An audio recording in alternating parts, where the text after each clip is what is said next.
So I'm in the UK, Bath in England to be precise. Now, if you're unaware, I'm originally from the UK, but I haven't cycled in this country for a few years, and memories fade.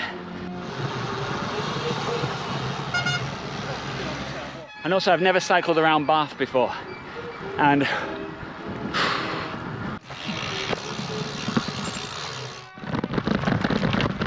just trying to get out of Bath was a military operation this morning.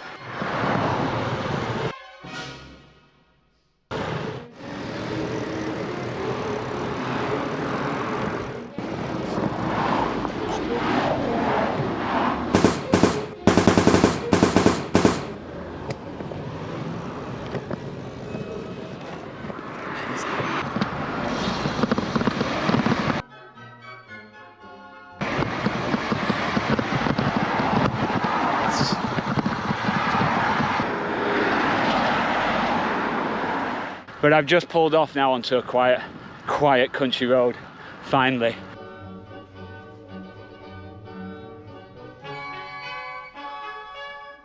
But the other thing, which is really messes with your head, is of course everybody drives on the left side of the road here. Some real sketchy moments. I'm just telling myself now, left side, left side, left. But your brain is just like, no, Matthew, over to this side. No, take me back. What are you doing? Yeah, apart from that, it's all going great.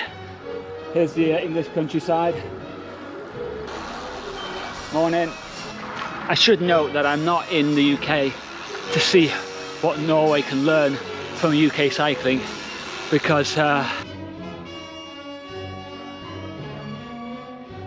cycling is not really liked so much in the UK as perhaps other European countries.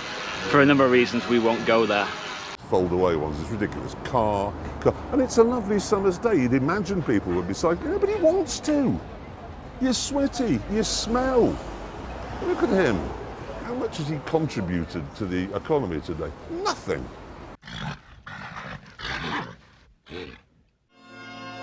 Don't get me wrong, there are amazing places to cycle in the UK, but I found the Bath region not one of them. And it's kind of ironic considering the Global Cycling Network headquarters are located here. So what am I doing in the UK apart from riding my bike right now? A good friend of mine who I went to university with a long time ago, he's getting married this weekend.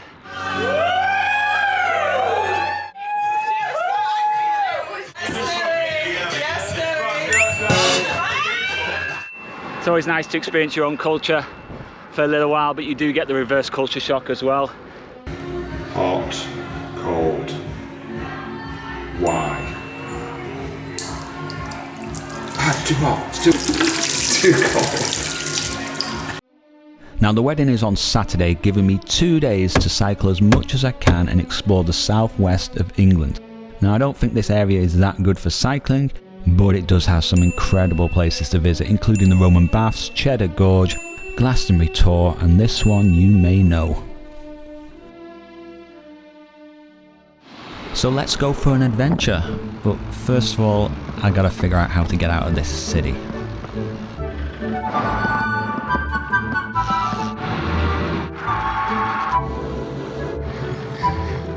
National speed limit.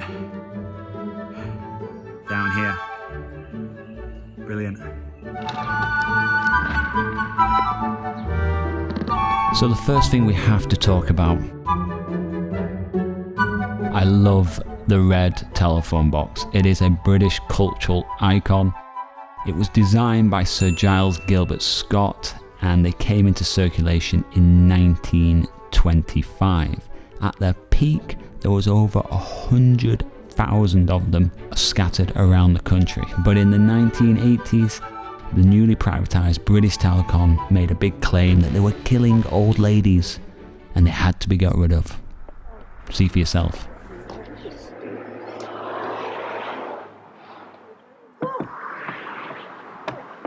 Hello? Oh. Are you all right? Oh, no. Couldn't you get the door open? No. That's the sort of scene we're all familiar with, particularly difficult for the elderly and the disabled. Before we look at the solutions you come up with, Nick, let's look at the old boxes. Now, clearly, since they're upwards of 40 years old, there are things wrong with them. What would you say are the main faults? OK, let's move on to the new ones. Now, obviously, They're very much more modern looking, as indeed they ought to be. And clearly with this one, you've solved the access problem because it's got no door. Yes, absolutely. Of course, it's very much easier now to step straight up. So beautiful. Yes, made of the same toughened glass, stainless steel, etc. This is just another one of the whole range of phone booths that we are launching. Nick, does this new development mean the end of the old red telephone box? Mostly it does, yes. We intend to change out virtually all of the red phone boxes as you know them today. Indeed, as Nick said, we're looking at the payphone service we'll be using in the 21st century.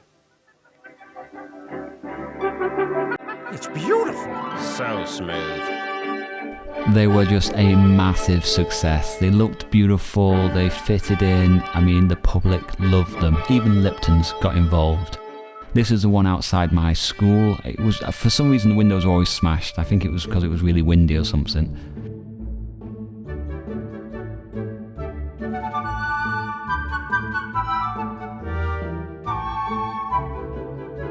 Thankfully, in recent years, the red telephone box has been making a comeback on British high streets. Not necessary to make telephone calls, but lovely features for flowers, mini libraries, even defibrillators are now installed into them. So if that old lady does get stuck, we can keep her going for some time. Next up is Cheddar Gorge, Britain's largest gorge, and it's 100% made out of cheese. I don't know, lad. It's like no cheese I've ever tasted.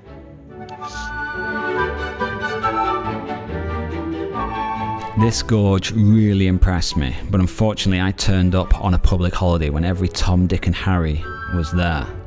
However, if you turn up on a quiet day, I'm sure it's an amazing descent down and a really nice climb up. There is an elaborate cave system, and the limestone cliffs rise up 150 metres vertically from the valley floor. In 1903, a skeleton was discovered in one of the caves. Cheddar Man, as he became known, lived around 10,000 years ago and is the oldest, almost complete skeleton ever found in the UK. When you reach the bottom of the gorge, you come to the small little village of Cheddar, obviously famous for the cheese, but it was so unbelievably busy, I just wanted to get out of there.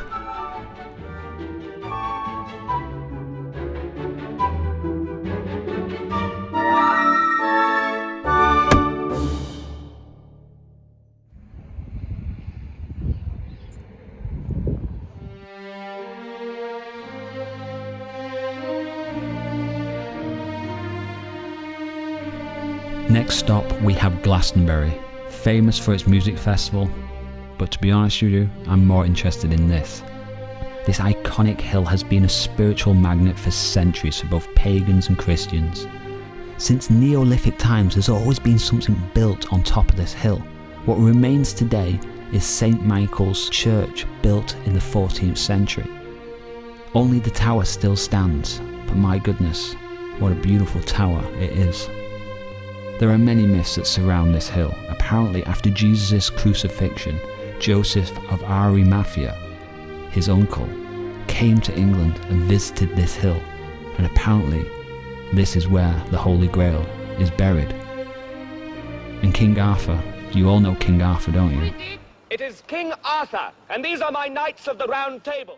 Well, after his last battle, where he was badly injured, he was taken to this hill, where he died. And apparently, the monks of Glastonbury Abbey discovered his grave in 1191. But whatever you believe, it is an amazing place and very, very spiritual and magical to visit. And if there's any Norwegians listening, if you go to Tønsberg, they too have a small hill with a tower on top, which was built in the 18th century. And it looks remarkably similar. I wonder where they got their ideas from.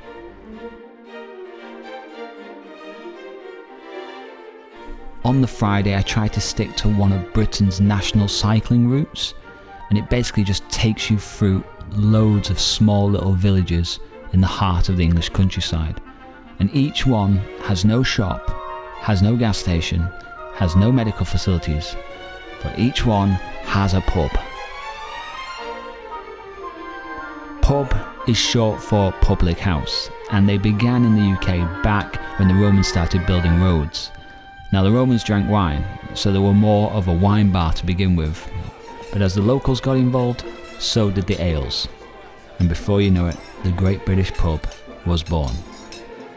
And today we can celebrate nearly 2,000 years of drunkenness, antisocial behaviour, and a lot of violence.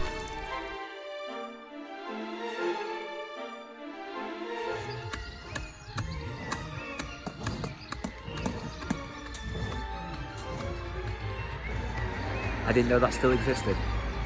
That's so awesome.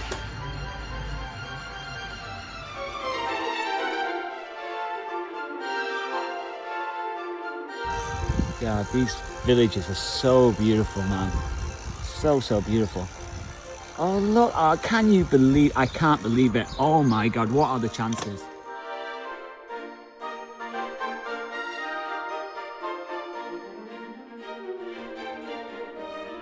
Creepy.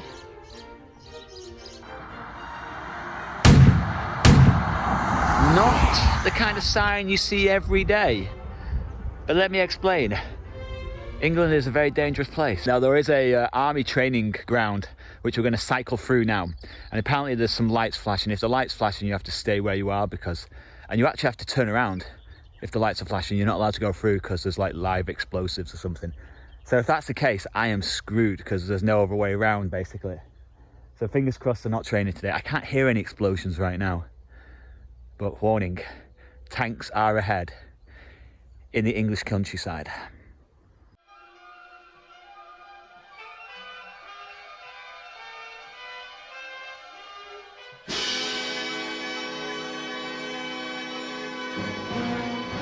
Built roughly 1,000 years before the pyramids, this Neolithic stone circle is the creme de la creme of British ancient sites. We don't know who built it, we don't know why they built it, but it's widely thought it served as a ritual or ceremonial experience, especially during the solar and lunar alignments. We theorise ancient Britons believed that the sun and the moon had a very special power over their lives.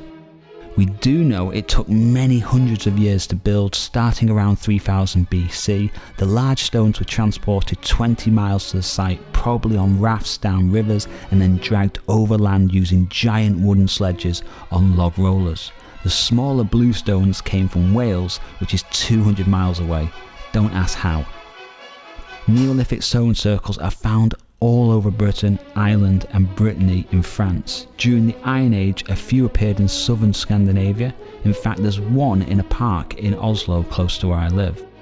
This is what Stonehenge looked like on completion. Can you imagine being a hunter-gatherer, seeing this for the first time? It must have been both frightening and a powerful experience.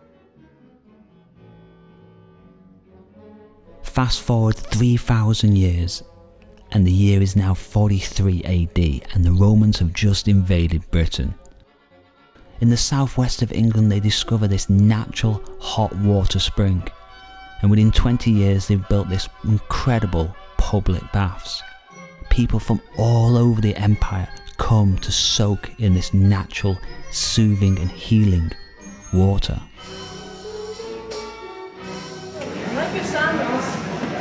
Now the Romans brought to Britain sanitation, medication, education, wine, public order, irrigation, roads, fresh water supply, and of course, the pubs. But apart from that, What have the Romans ever done for us? underground heating,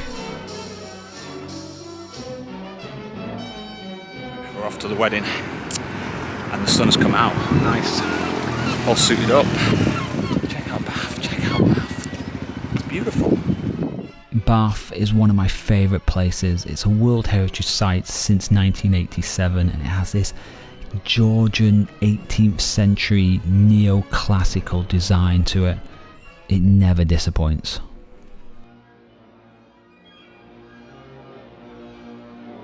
Goodbye England, thanks for the memories.